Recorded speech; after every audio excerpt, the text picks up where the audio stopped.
Good morning, America. Today I'm going to do something that I typically don't like to do. I'm going to check all of the battery cells, check the specific gravity of each cell. It's a lot of tedious work, and there's a lot of mosquitoes out here right now, so the conditions aren't favorable. Got my strap on.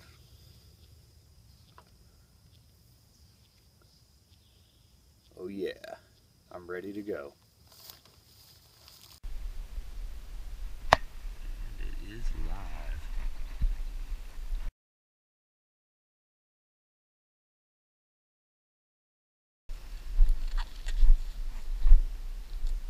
Alright. There's a roach.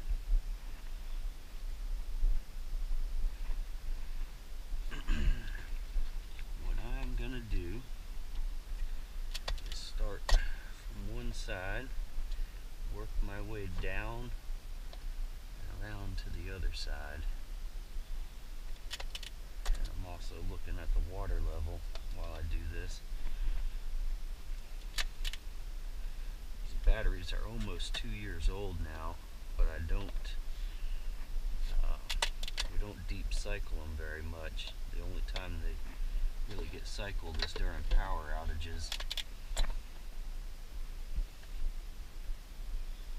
If we hadn't had a power outage in about 2 months, I'll go ahead and run them down a little bit, just because I want to mix up all the electrolyte in them. Okay, set that one there.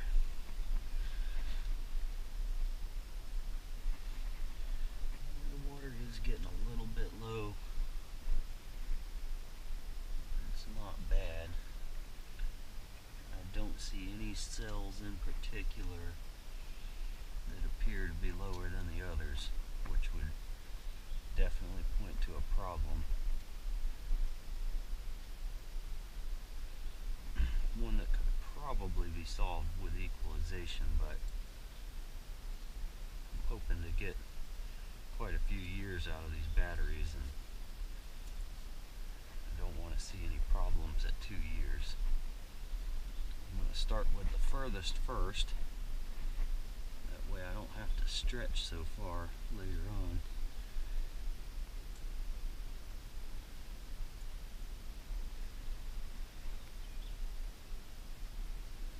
Now these batteries have been sitting overnight since they were last charged. That's another reason I like to do this earlier in the morning. Alright. What I was doing there, I was kind of mixing up the electrolyte a little bit, but I also wanted to get a good idea on the temperature of the battery, just to get a starting point for my adjustments.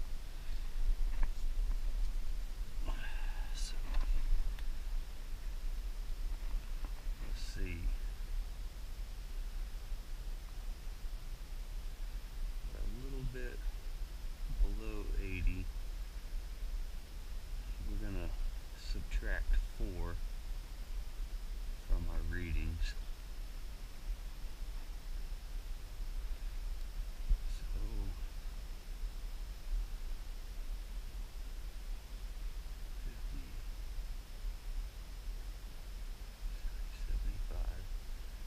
So we're at 1305, so we'll just subtract 5 and say 1300.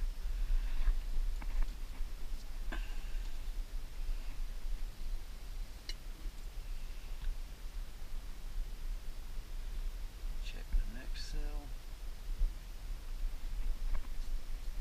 This is the most difficult one to check in this bank. I try to make sure that gets to float pretty good. It's 1300, so subtract 5 from that. It's not bad. so far. Hopefully I stay impressed. 1300 again. Subtract 5. Okay. I got a little bit of battery acid on my glove there.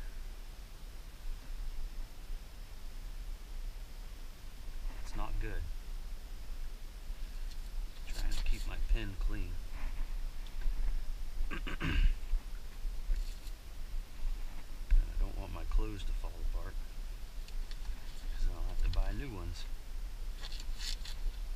And I'm too cheap to buy new ones.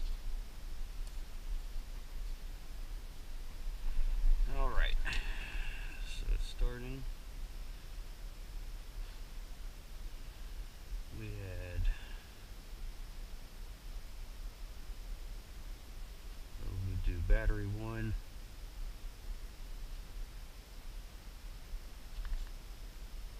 See.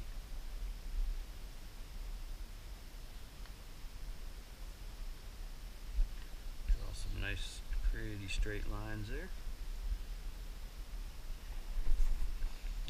And A will be by the steps. Alright. So A, we had 1300 after we made our temperature correction. B, we had 1295. C, we had 1295.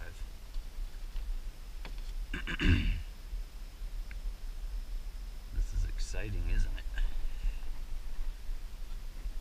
Alright. Another good one. Let's see. 1300 after correction.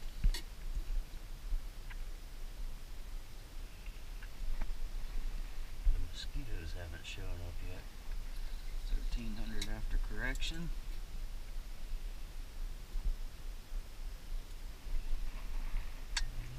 And we have about 1295 after correction.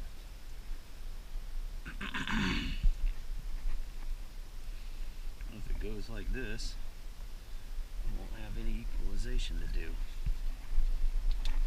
Number 2. 1300, 1300,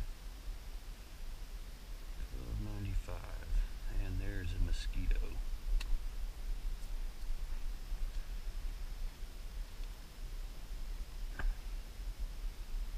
On to the next one.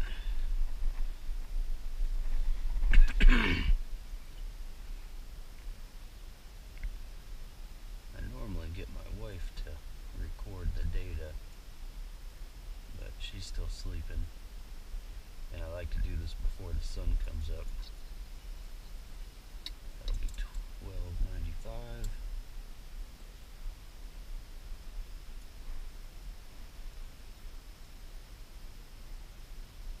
And 1295.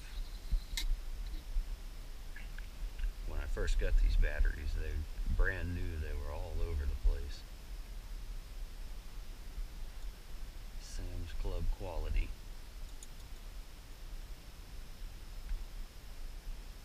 And we'll call that one 1295.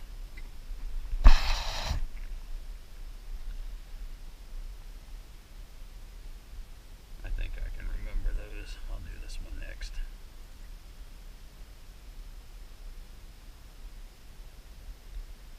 $1,300.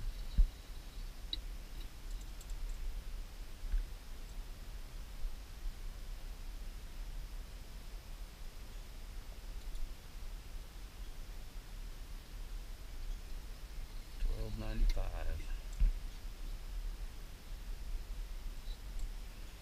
You notice the tops of these batteries are very clean. These you can get a lot of self-discharge. If you have the battery tops dirty, they'll conduct electricity across the top.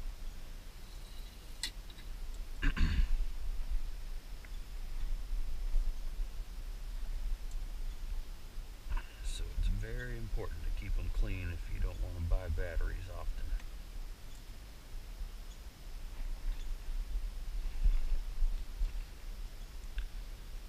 If I'm off a little bit, it doesn't really matter because these are all really close.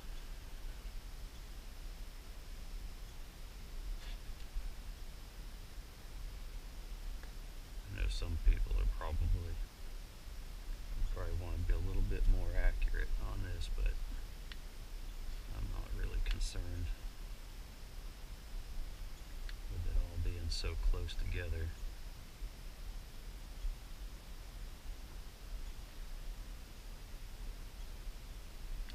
Okay, so that's bank number 1. This bank of 4 is in series, and then this bank of 4 over here is in series. And then the positive on this side is connected to the inverter and the charge controller through this one wire, and the negative on this bank is connected on this wire. And I've got 2-aught copper cables between them, and then this is a 4-aught cable. It's 15 feet each leg, so 30 feet round trip going to the inverter.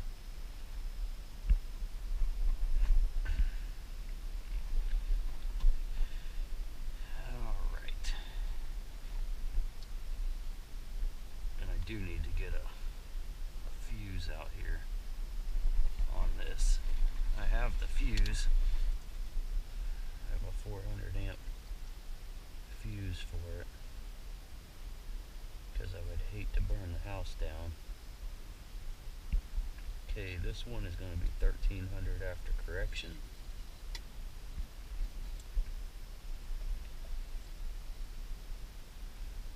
And this one is going to be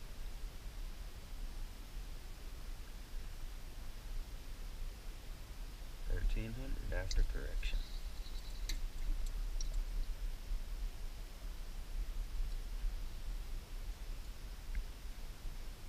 Another. Perfect. Couldn't ask for better. Get these done before these mosquitoes try to kill me.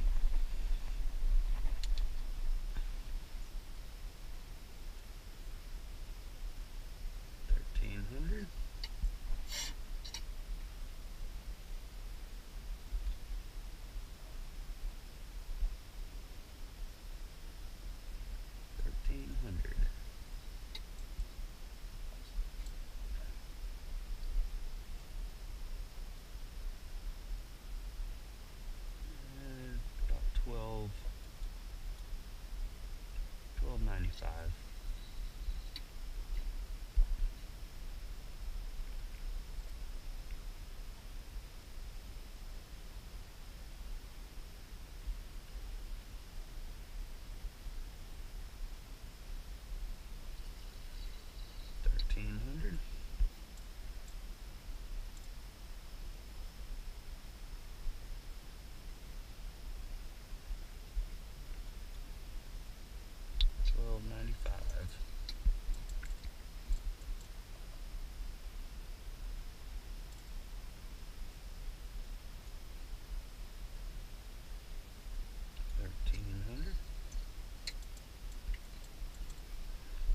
More to go. Hopefully everything's good on this one.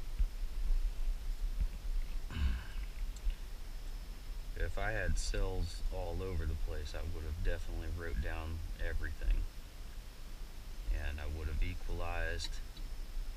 Then I would have taken specific gravity readings again after an hour or two, depending on how bad it was,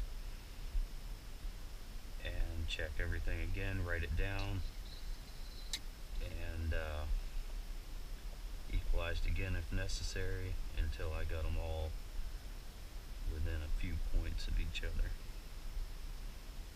1300. That is a full healthy battery bank. It spilled a little bit of electrolyte on that, and I just so happen to have a little towel right here. Sometimes it doesn't pay to pick up after yourself. I knew I was going to need that later. Alright.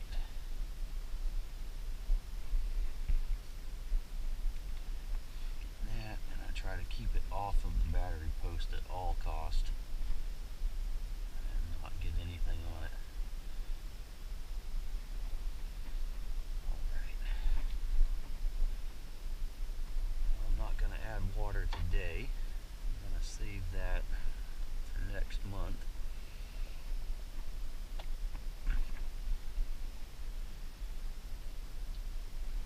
If we cycled more frequently, or if I had to equalize more frequently, I would have to add more water to it.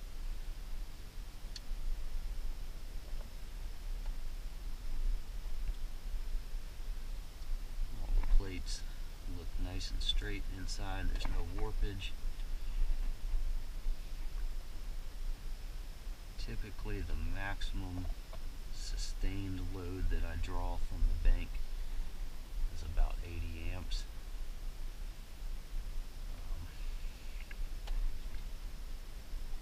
When the well pump's running and another major load's running, it can go up to 150 for short periods.